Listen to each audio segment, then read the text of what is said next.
Ada Mbak Yuni Ambarwati SGZ ya, ini sarjana gizi di Puskesmas Bragolan. Kemudian ada Mbak Hasna juga, Mbak Hasna Atin selaku sarjana STRKes. Nanti dijelasin aja lah ya sama narasumbernya aja. Oke, dari Puskesmas Bragolan, Pandawa Purwodadi pastinya.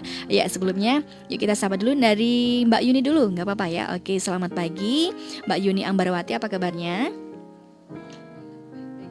Sehat walafiat dan tetap semangat. Oke, kemudian dari Mbak Hasna Atin. Ya, alhamdulillah juga baik-baik saja. Oke deh, ini singkat ya, padat ya. Tapi nanti pokoknya memberikan sapaan pertama kepada pendengar otomatis harus dong ya. Dari Mbak Hasna dulu deh, memberikan sapaan kepada pendengar ya, sepatah kata, beberapa patah-patah aja nggak apa-apa lah buat perkenalan kita kepada pendengar Irama FM. Silahkan Mbak Hasna. Baik, selamat pagi bagi para pendengar Irama FM. Semoga kita selalu dalam kesehatan, selalu menjaga protokol kesehatan dimanapun dan kapanpun berada. Oke, benar sekali ya. Karena masih pandemi, aduh masih ada aja sih Mbak pandemi ini. Iya. Oke deh, sikor. Oke, lanjut untuk Mbak Yuni Ambarwati, gimana? Selamat pagi, semangat sehat untuk kita semua para pendengar Irama FM Purworejo. Oke deh, pastinya. Kita akan membahas apa ini?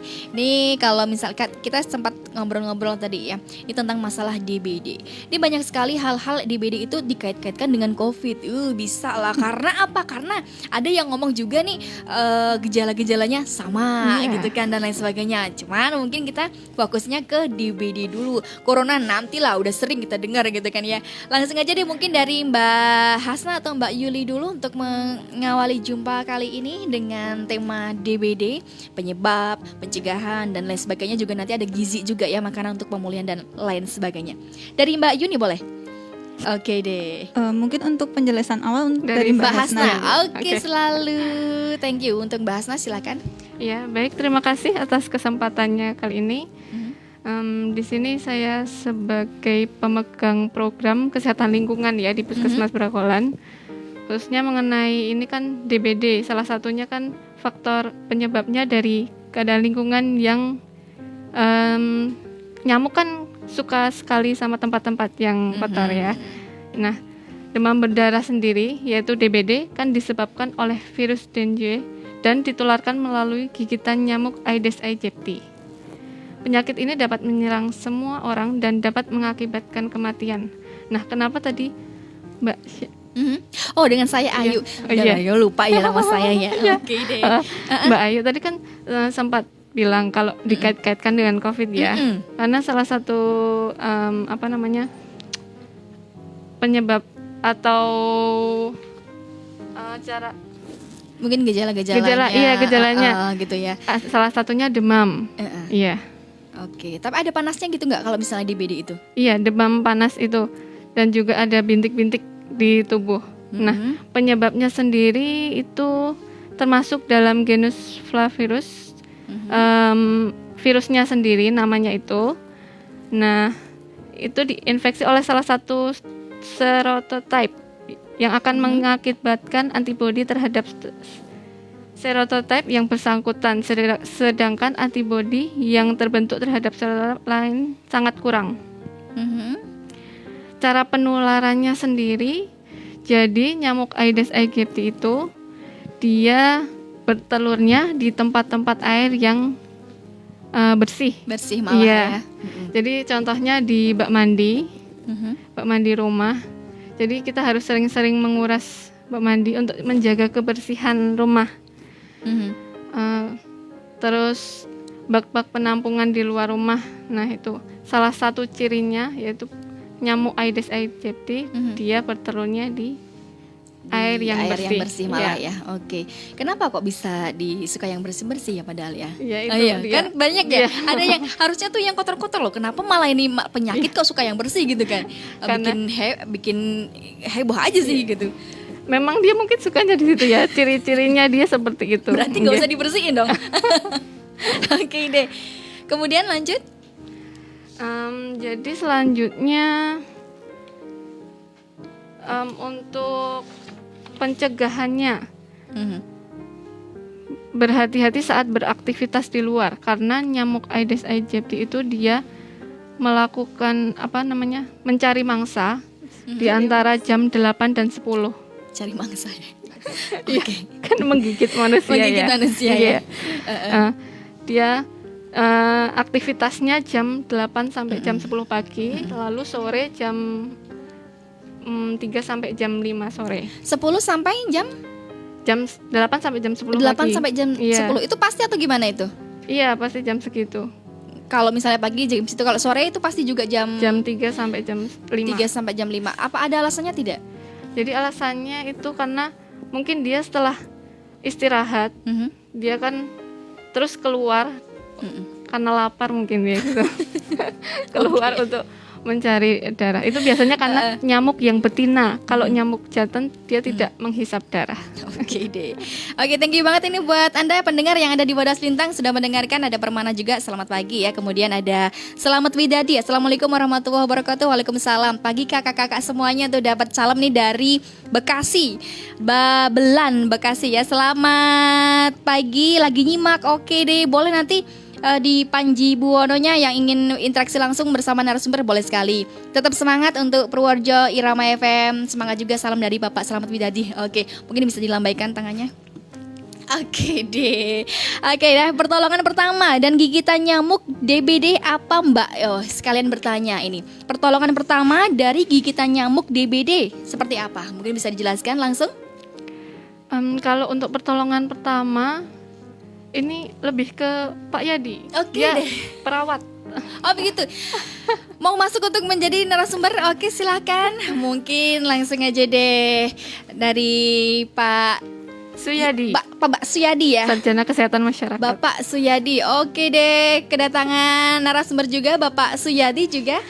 Iya, ini selaku Bapak Suyadi selaku Sarjana Kesehatan Masyarakat, promosi kesehatan. Promkes ya, Iya. Promkesnya. Oke, akan menjelaskan. Mungkin ada pertanyaan dari Bapak Slamet Widadi. Pertolongan pertama seperti apa nih kalau digigit nyamuk DBD? Oke, langsung aja Bapak, silakan. Oke, selamat pagi. Oke, untuk mendekat aja.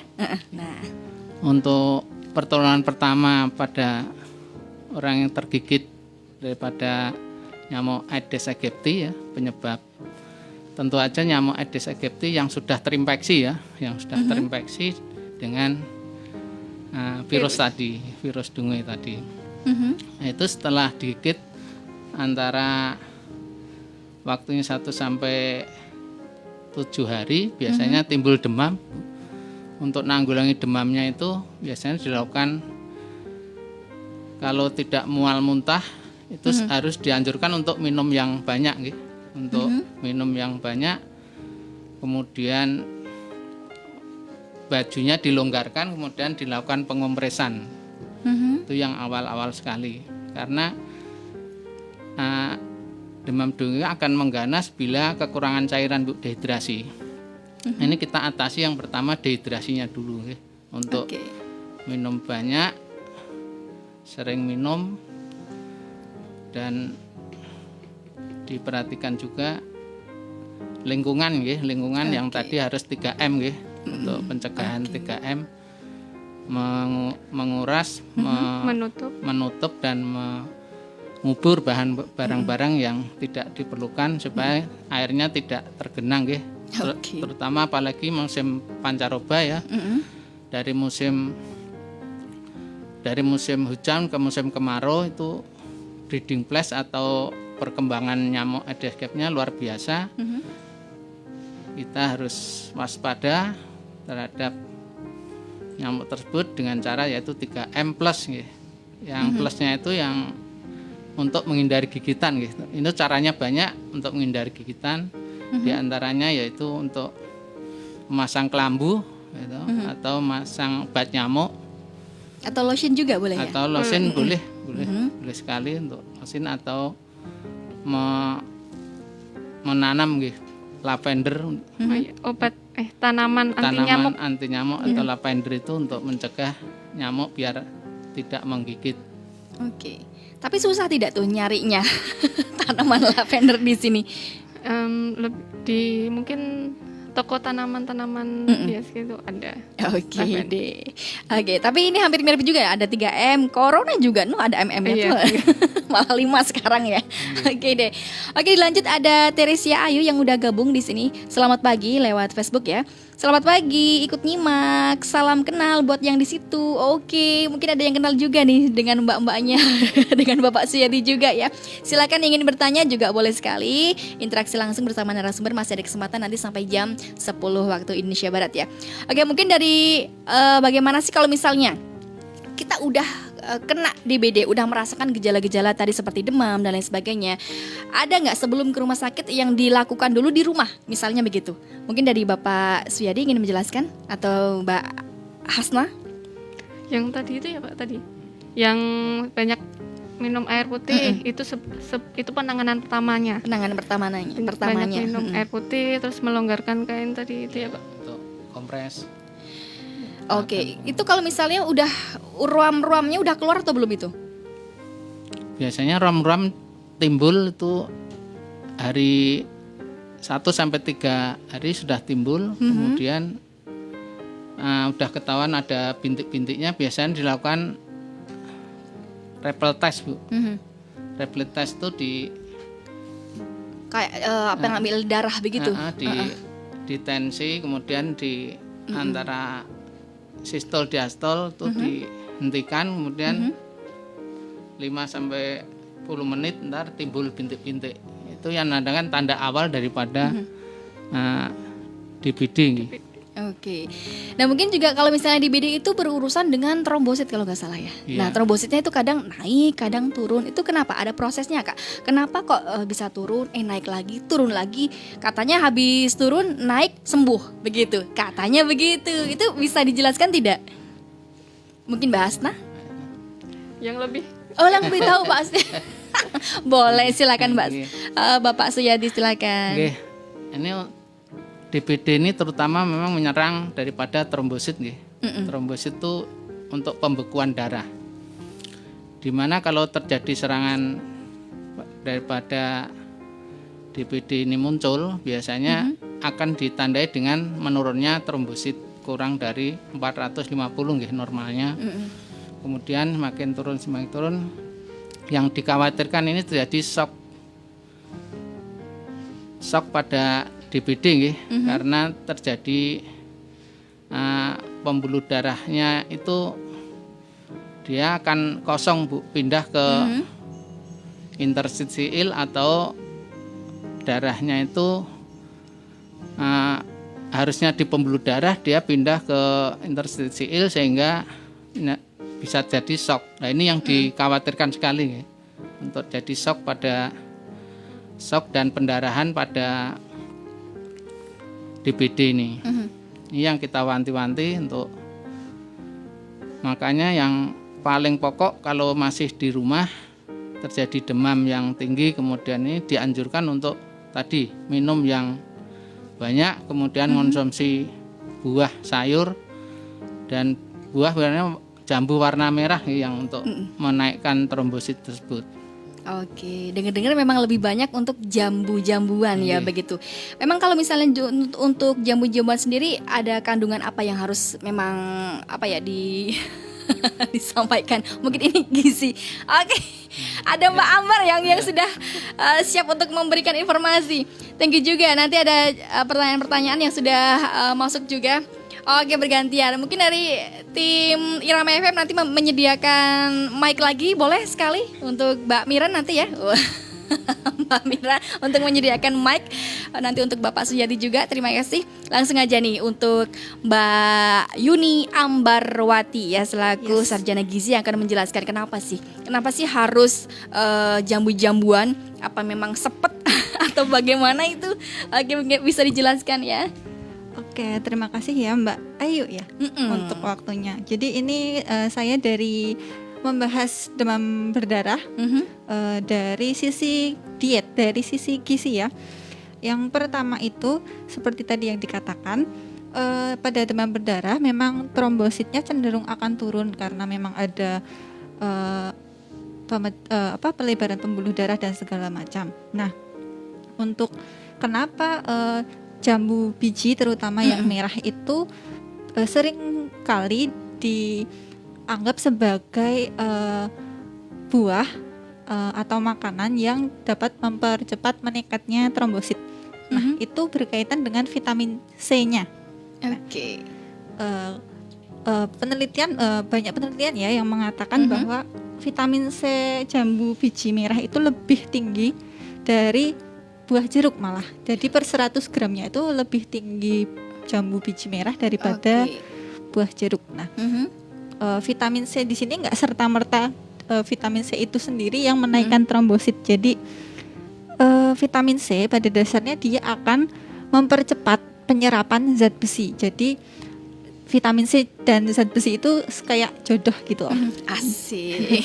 Jadi pada penderita demam berdarah tidak cuma butuh minum jus jambu berliter-liter tuh nggak bakal efektif ya tanpa ditambah dengan makanan yang bergizi. Yang jelas itu bergizi, tinggi protein, tinggi energi. Nah, tinggi protein itu apa aja? Jadi nanti sumber protein kan banyak dari protein hewani dan nabati. Itu banyak macamnya, bebas terserah protein apa aja. Fungsinya jambu biji di sini adalah untuk mempercepat penyerapan zat besi dari protein-protein tadi, seperti itu. Oke, begitu. Tapi ternyata banyak hal yang mungkin banyak masyarakat yang salah atau tidak ya. Selama ini kan kita menganggap vitamin itu yang lebih tinggi, apalagi C itu di jeruk, begitu ya. Kenapa kok bisa di jambu gitu kan? Mungkin sudah terpatri ya dari zaman dulu jeruk itu asam. Asam itu vitamin C. Padahal nggak cuma yang asam-asam aja. Kalau saya boleh mengasih tahu ya, cabai itu nggak ada asam-asamnya sama sekali. Dia juga tinggi vitamin C, padahal rasanya pedas. Jadi sumber vitamin C itu banyak, nggak cuma dari jeruk. Dan penelitian ilmu itu kan semakin hari semakin berkembang, jadi ada update seperti itu. Oke deh. Oke nih, kalau misalnya ngomongin nyamuk, ini Bapak Suyadi siap untuk mendekat aja Pak nanti. Mendekat di meja aja nanti biar kita gampang untuk ngobrolnya. Mungkin untuk Mbak Hasna sendiri bagaimana nih tentang DBD? Mungkin selama ini kalau di Bragolan sendiri sudah ada berapa pasienkah yang sudah kena DBD, apalagi saat pandemi? Ya. Jadi cerita singkat ya. Jadi kemarin 3 hari berturut-turut kami dari Puskesmas dan juga pemerintah desa dan juga dari Koramil melakukan penyelidikan epidemiologi. Apa itu penyelidikan epidemiologi? Jadi kemarin ditemukan kasus DBD. Nah, itu untuk mengetahui nyamuknya dari mana. Pastikan kita juga melakukan pemantauan tiap bak mandi ya. Jadi ternyata di situ diketemukan banyak jentik-jentik nyamuk. Oke. Nah, tadi kan sudah dijelaskan kalau nyamuk DBD sendiri dia suka bertelur di air yang bersih. Salah satunya di bak mandi itu. Makanya kita harus selalu menjaga kebersihan rumah. Nah, setelah ditemukan jentik-jentik itu tadi, berarti kan kita tahu penyebabnya kenapa di salah satu desa ada kasus DBD ya.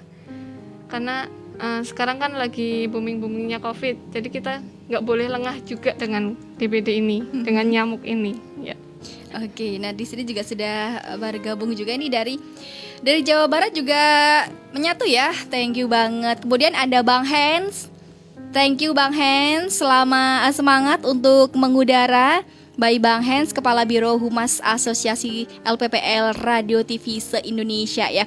Thank you banget. Kemudian untuk Mbak Asti juga yang udah gabung. Selamat pagi. Ini menyapa aja, nyimak boleh. Masih ada kesempatan buat Anda yang ingin tanya-tanya soal DBD. Oke deh. Dan kita cek dulu di SMS online sudah gabung. Iya, selamat pagi. Dari tanpa nama ya, ada 3113 bertanya, selamat pagi kakak-kakakku. Oke deh, Bapak Suyadi gak disebut nih loh, emosi loh nanti. Oke deh, mau tanya, kalau misalnya DBD itu menular atau tidak sebenarnya? Oke deh, singkat siapa yang ingin menjawab? Mbak Hasna ya? Sedikit mungkin yang boleh. Saya tahu. Jadi DBD nyamuknya nyamuk demam nyamuk Aedes aegypti ya. Itu memang dia kalau membawa virus tadi yang sudah saya sebutkan ya, virus dengue. Nah, jika nyamuk itu membawa virus itu dan dia menggigit orang lain, itu yang menularkan. Kalau nyamuk itu tidak membawa virus, dia walaupun menggigit itu tidak menularkan. Jadi yang membuat tertular itu adalah virusnya yang dibawa oleh nyamuk. Oke. Oh, bukan nyamuknya, sama aja ya nyamuknya. Nyamuknya yang membawa virus, bukan? Nyamuknya memang namanya nyamuk demam berdarah, tapi ada yang membawa virus itu, ada yang tidak. Jadi tergantung digigitnya oleh yang membawa virus atau tidak. Oke. Thank you banget buat Bapak Slamet Widadi yang tadi menyatakan terima kasih kepada Bapak Suyadi atas solusinya. Soalnya teman saya juga pernah kena DBD. Habis itu sorenya menggigil. Emang badan bisa jadi ngedrop. Kemudian di tangan, di lengan jadi bintik-bintik. DBD juga bisa mengakibatkan si korban bisa meninggal kalau tidak segera ditangani. Memang sampai segitunya kalau misal sampai kalau tidak ditangani sampai meninggal begitu. Iya. Oke deh.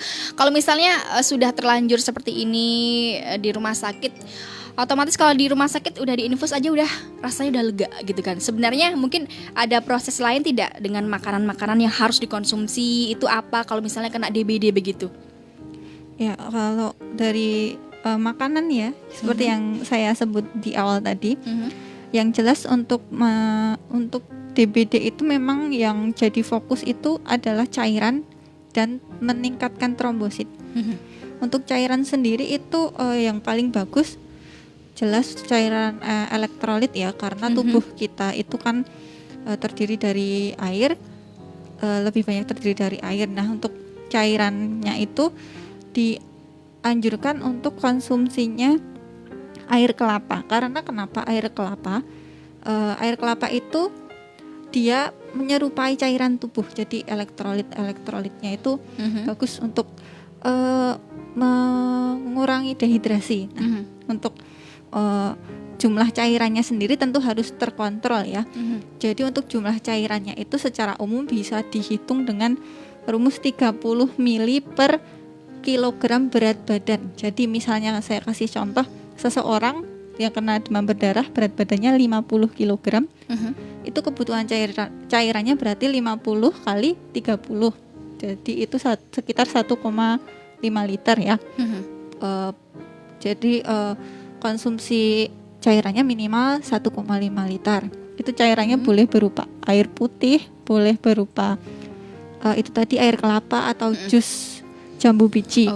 Tapi kalau bisa sih jangan teh dulu, karena begitu. Teh itu ada zat tanin yang menghambat penyerapan vitamin C, menghambat penyerapan zat besi juga, seperti itu. Kalau susu, wah ini tidak disebutkan mereknya, tapi susu itu gitu. Oh iya, susu B. Itu katanya pakai itu sembuh gitu. Bagaimana ini? No, nggak ada jaminan, nggak ada cerita susu menyembuhkan suatu penyakit itu. Sepertinya saya belum pernah dengar yang benar-benar, itu hanya asumsi saja. Susu itu dia kembali lagi ke kandungannya. Kalau untuk di sini kasus demam berdarah mungkin susu murni dia akan bisa diperoleh dari susu itu untuk kandungan zat besinya, untuk membantu meningkatkan trombosit ya. Kalau untuk yang lain mungkin cairannya, maksudnya kan susu itu juga berbentuk cair ya, bisa untuk mencegah dehidrasi. Kalau untuk yang langsung menyembuhkan, saya sih nggak, ya bukannya meng-underestimate, tapi gimana maksudnya nggak serta-merta hanya karena sekaleng susu seperti itu. Ya, thank you banget buat Anda yang udah gabung juga di line SMS-nya. Mungkin ini jadi pertanyaan terakhir nih sebelum closing statement ya, karena waktunya juga tidak terasa udah habis aja nih. Assalamualaikum warahmatullahi wabarakatuh. Mas Yeba di Brengkelan ya, mau tanya soal obat ABT, apakah efektif untuk membunuh larva-larva nyamuk yang ada di dalam bak mandi? Terima kasih. Silakan yang akan menjawab siapa, Mbak Hasna? Iya. Itu terbukti efektif selama ini. Jadi kemarin juga waktu dilakukan penyelidikan epidemiologi, kami dari pihak puskesmas juga membawa ABT itu. Jadi jika ditemukan, kita langsung menaburi ABT di tampungan-tampungan yang ada jentiknya. Nah, itu aman karena bubuk abate tersebut nanti seiring berjalannya waktu akan menguap. Jadi zat-zat itu juga akan menguap. Jadi jentiknya mati, uap kimia, bahan-bahan kimia yang ada di abate juga akan menguap. Oke deh, thank you sekali buat Anda yang sudah bergabung di kesempatan pagi hari ini di Rama Live Talk bersama kakak-kakak narasumber dari Puskesmas Bragolan dan juga ada Bapak Bapak Suyadi selaku Promkesnya yang sudah memberikan penjelasan-penjelasan tentang DBD. Mungkin karena waktunya juga udah habis, memberikan kesempatan kepada dari Mbak Hasna dulu ya, memberikan penutup kepada pendengar Irama FM tentang tema. Mungkin sekiranya tadi yang ingin disampaikan belum disampaikan, sampaikan saja. Silahkan. Ya, lagi-lagi karena COVID ini, jadi jangan kita sampai mengabaikan kasus DBD. Kita sering untuk menjaga kebersihan rumah. Seperti yang dibilang Pak Yadi tadi, 3M+, yaitu tadi menutup, menguras, dan mengubur. Juga jangan jadi nyamuk itu suka sekali hal-hal yang kotor. Kalau dia bertelur di air yang bersih. Curang banget ya memang. Oke. Ya, itu tadi. Ya, itu jadi, saja. Ya, Oke. Jangan kita lupa untuk selalu waspada terhadap nyamuk demam berdarah ya. Siap, oke. Oke, lanjut kepada Mbak Yuni Ambar. Oke, silahkan. Ya, kalau dari saya selalu mengingatkan untuk tetap jaga imunitas tubuh dari makan yang bergizi, seimbang, jangan lupa sayur dan buah, banyak minum, dan jangan lupa aktivitas fisik semampunya menyesuaikan keadaan badan kita. Oke. Salam sehat. Selalu sehat. Bapak Suyadi ingin memberikan closing statement kepada pendengar? Silahkan. Oke deh, ditunggu. Oke, tadi belum sempat ingin narasumber ya, kemudian jadi waduh langsung dipanggil sama Mbak Hasna. Oke deh. Oke, langsung aja silakan Bapak Suyadi. Oke deh, untuk masyarakat semua, kita tetap meskipun ini lagi musim pandemi COVID, kita tetap waspada terhadap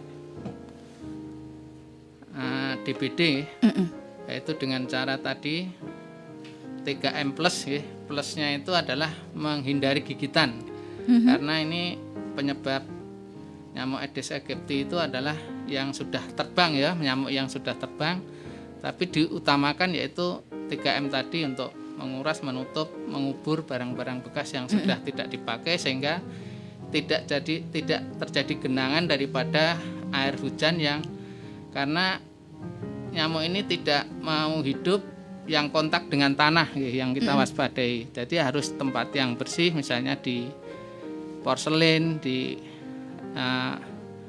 terutama kalau lingkungan rumah itu yang paling banyak berkembang yaitu di kulkas itu kan ada endapan air, itu kan termasuk air bersih ya. Nah itu bisa untuk daripada breeding place atau perkembangan nyamuk Aedes aegypti tersebut. Maka 3M harus dilaksanakan. Kenapa kok seminggu sekali bersihnya? Karena nyamuk ini mulai nelur sampai bisa terbang itu perlu waktu hanya 10 hari. Maka untuk memutus rantai tersebut harus untuk membersihkan atau menguras tersebut minimal 1 minggu ya. Setiap 1 minggu dikuras supaya tidak jadi nyamuk dewasa ya. Jadi udah diputus rantainya. Kemudian untuk menghindari gigitan tadi banyak macamnya nggih, di antaranya yaitu memasang kelambu, kemudian pasang lotion pakai, kemudian juga obat nyamuk bakar maupun elektrik nggih, bisa dipakai. Oke, sudah. Ya, sementara sudah. Oke, terima kasih sekali ini yang tadi udah gabung. Selamat pagi ya dari Mas Satya Ardi ya. Nyimak aja, thank you. Karena waktunya juga udah habis, kita untuk pamit saja. Dan semoga informasi-informasi yang disampaikan dari Puskesmas Bragolan Pendowo Purwodadi bermanfaat buat Anda. Dan jangan kemana-mana, nanti saat lagi jam 10 ya. Ini akan ada live talk show serentak nasionalisme Kemendagri Senin 19 Juli 2021 yang akan dihadirkan dengan tema Tiang Kokoh Dunia Pendidikan. dengan menghadirkan narasumber Lutfianto Febri Handoko selaku CEO Aku Pintar Indonesia, yang pastinya disiarkan dari Rama FM bekerja sama dengan indonesiapersada.id yang pastinya menyiarkan dengan baik. Wassalamualaikum warahmatullahi wabarakatuh dan sampai jumpa.